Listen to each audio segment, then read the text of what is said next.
Hello students, welcome to English hub. This is Akshay. आज हम फिर से टेंस पर बात करेंगे और आप जान रहे हैं कि हम टेंस बेस्ट वे में सीखने की कोशिश कर रहे हैं। आइए आज फिर से एक सेंटेंस के साथ चलते हैं। हमारा सेंटेंस है, सिंपल सा सेंटेंस है, दे डू इट। वे लोग इसे करते हैं। कोई काम है, उसके लिए मैंने इट लिया है और टेंस है हमारा इंडेफिनिट। हम इंडेफिनिट टेंस की बात कर रहे हैं और तीनों ही टाइम में बात करेंगे। इसे आप ध्यान से समझेंगे और आसानी से सीख जाएंगे आप। नाइस। हम सेंटेंस यहाँ लिखते हैं नीचे,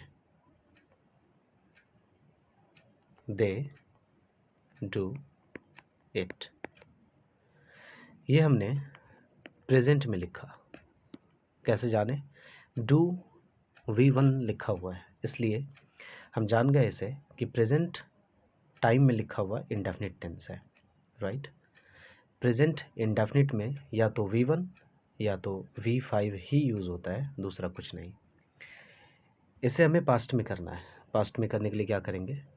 सिंपली हम इस V1 को कट करेंगे और इसके ऊपर डिड लिखेंगे और अब हमारे पास सेंटेंस बन गया, they did it.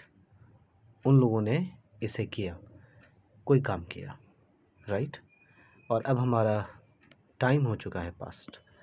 Tense same रहा, ध्यान रखना है। टेंस पास्ट इंडेफिनिट ही रहा, इंडेफिनिट ही रहा, टाइम बदल गया।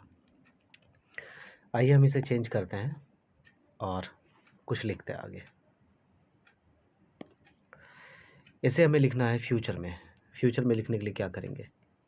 इस डिड को कट करेंगे और हमने बात की थी कि प्रेजेंट में जो भी वर्ब होते हैं यहाँ बॉक्स के अंदर, स्पेशली V1 हो तो हमारा काम आसान हो जाता है।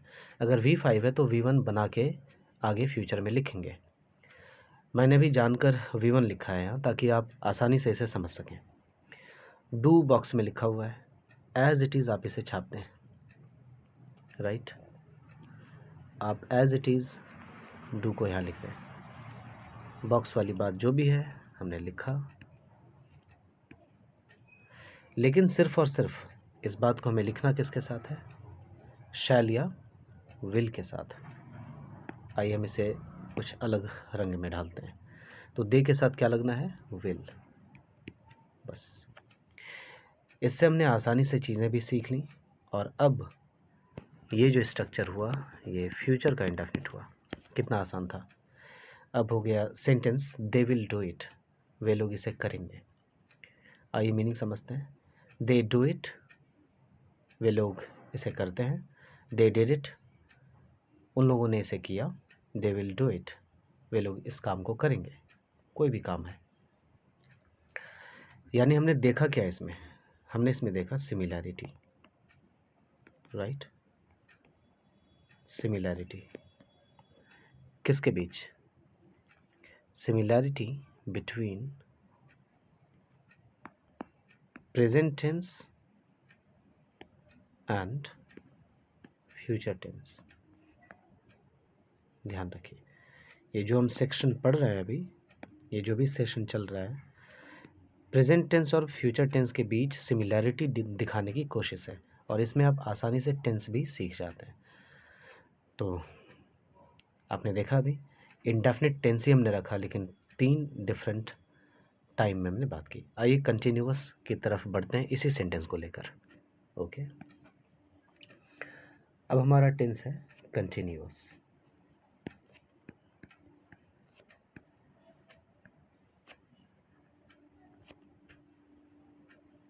Continuous, right? Now we have a sentence like this. अब उसे कंटिन्यूअस में बदलेंगे तो क्या लिखेंगे? They are doing it. Okay. और ये सेंटेंस प्रेजेंट टाइम में लिखा हुआ है और इस सेंटेंस का टेंस है कंटिन्यूअस, यानी टाइम और टेंस को जब हम मिलाकर पढ़ें तो ये बना प्रेजेंट कंटिन्यूअस। और हमने आर प्लस डूइंग को हमने बॉक्स में रखा, राइट। इसी बॉक्स की चीज़ को हम उठा कर लिखते हैं सीधा सीधा फ्यूचर में, यही तो हमने सीखा है अभी।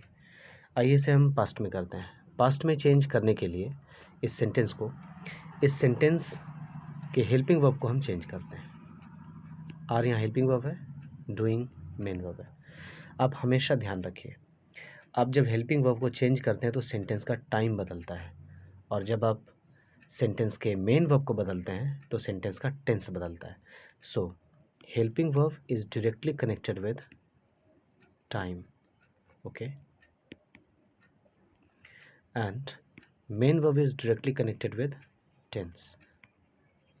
ये हमेशा ध्यान रखिए, और इसीलिए हमारे पास एक चैप्टर का नाम भी कुछ ऐसा बनकर आता है, time and tense.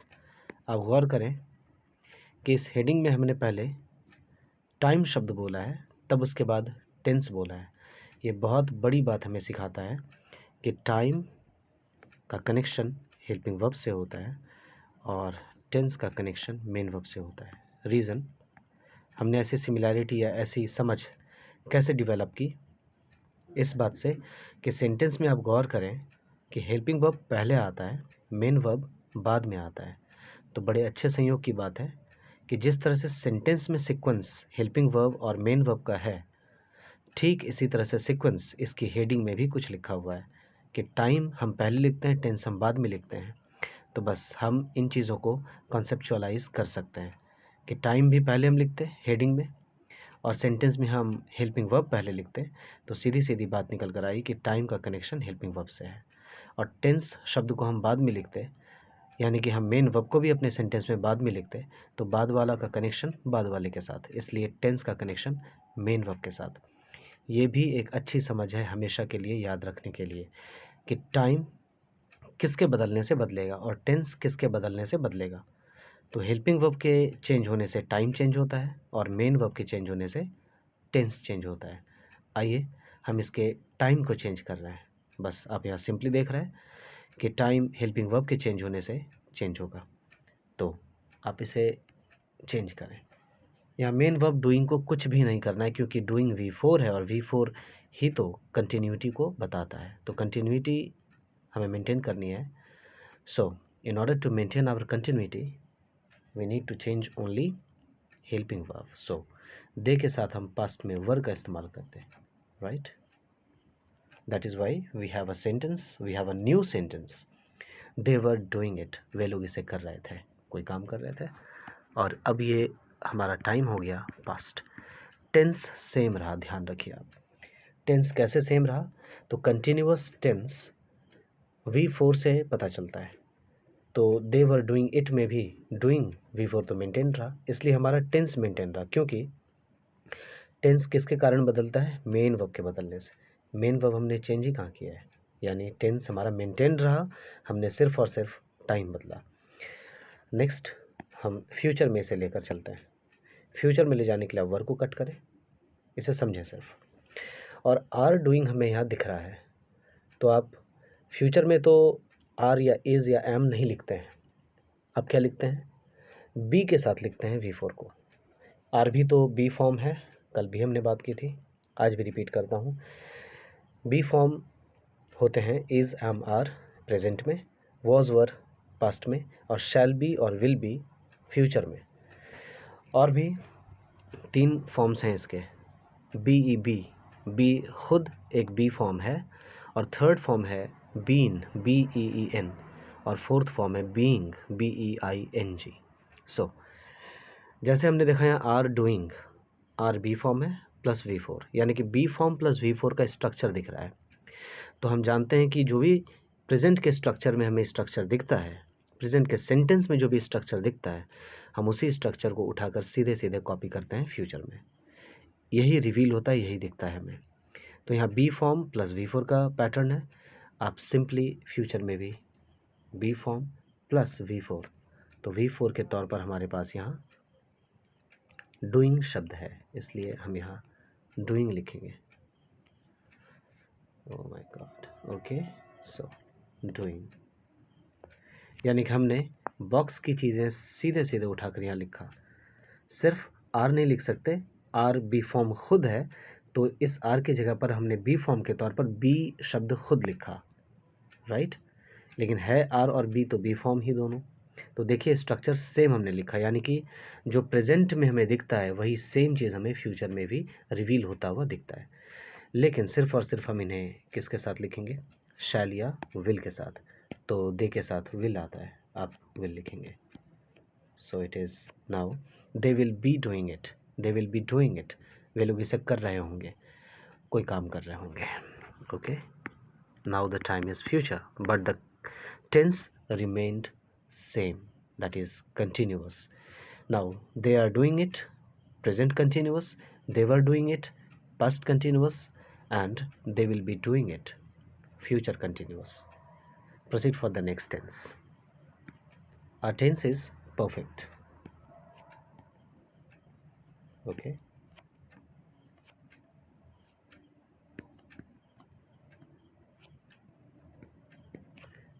our tense is perfect. Now the sentence goes like that. Sentence आप लिखें, दे था,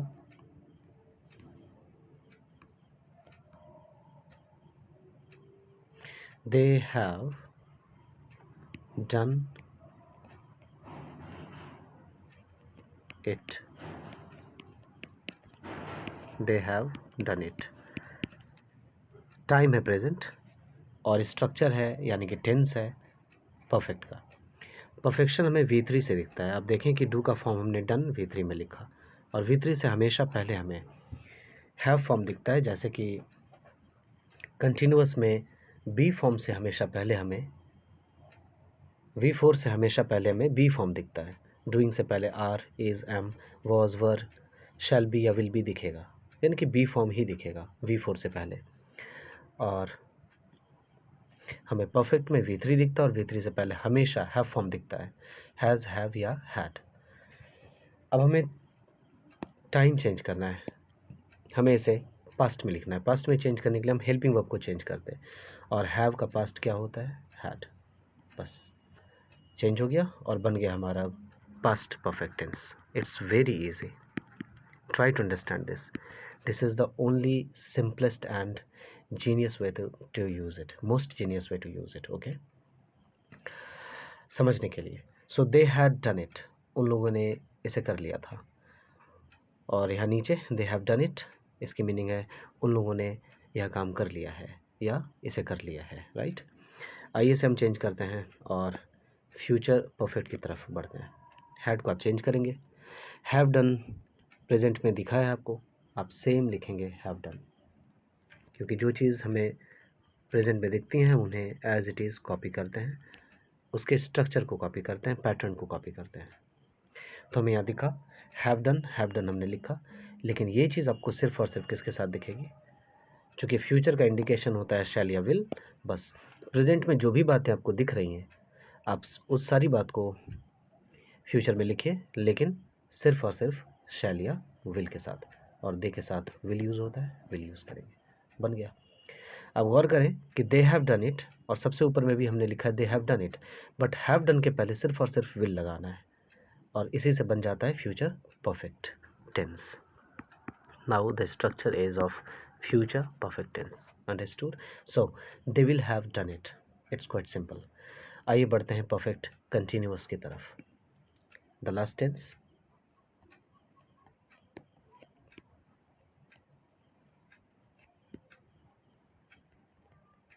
परफेक्ट कंटिन्यूअस।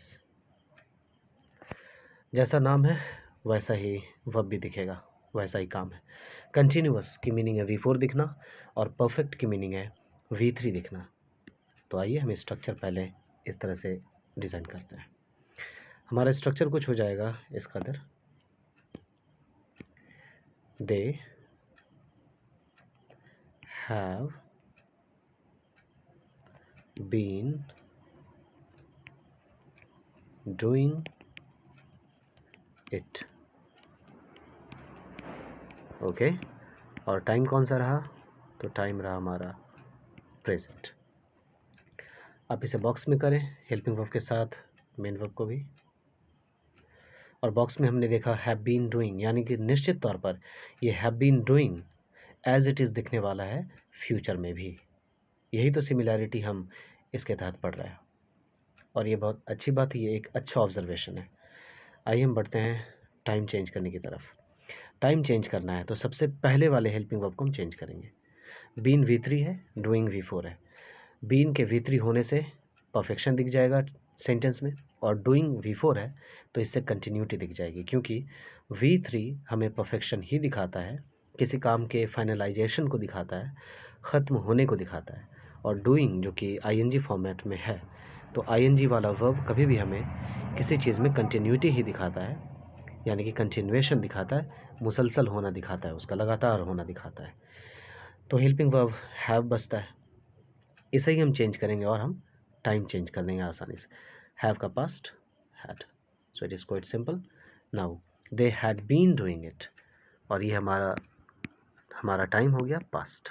ओके, आइए से हम फ्यूचर में भी चेंज करेंगे। Now it is in past perfect continuous. ध्यान रहे टेंस चेंज नहीं हो रहा है हमारा। ओके, अब हम हैड को भी चेंज करेंगे। हैड को आप चेंज करें, और प्रेजेंट में हमें क्या दिख रहा है? Have been doing. बस एज इट इज़ आप लिखें, इसे सेम छापें, हैव बीन डूइंग। हमने कॉपी कर ली, लेकिन ये चीज़ रिवील तो होगी, लेकिन सिर्फ और सिर्फ किसके साथ? शैल या विल के साथ। It's quite simple. So you have to write here what? Shall और will. So they takes will. Now the sentences they will have been doing it, go for its meaning, कि वे लोग इसे कर रहे होंगे, नहीं कर रहे होंगे नहीं, कर चुके होंगे। आइए इसकी मीनिंग जान लेते हैं। कर चुके होंगे भी नहीं, सॉरी मुझे परफेक्ट लगा। They have been doing it, वे लोग इसे करते रहे हैं, यानी कि कोई काम है उसे करते रहे हैं। They had been doing it, वे लोग इस काम को करते रहे थे। They will have been doing it, वे लोग इस काम को करते रहे होंगे। So this is all about this session, and thank you so much for being with us. Subscribe करें इंग्लिशा को, इस सेशन को शेयर भी करें और लाइक भी करें। अच्छे कमेंट्स आप हमेशा लिखें। आपको किसी तरह की कोई वीडियो चाहिए, किसी चीज़ पर जानकारी चाहिए, please feel free to drop your message in the comment box. Thank you.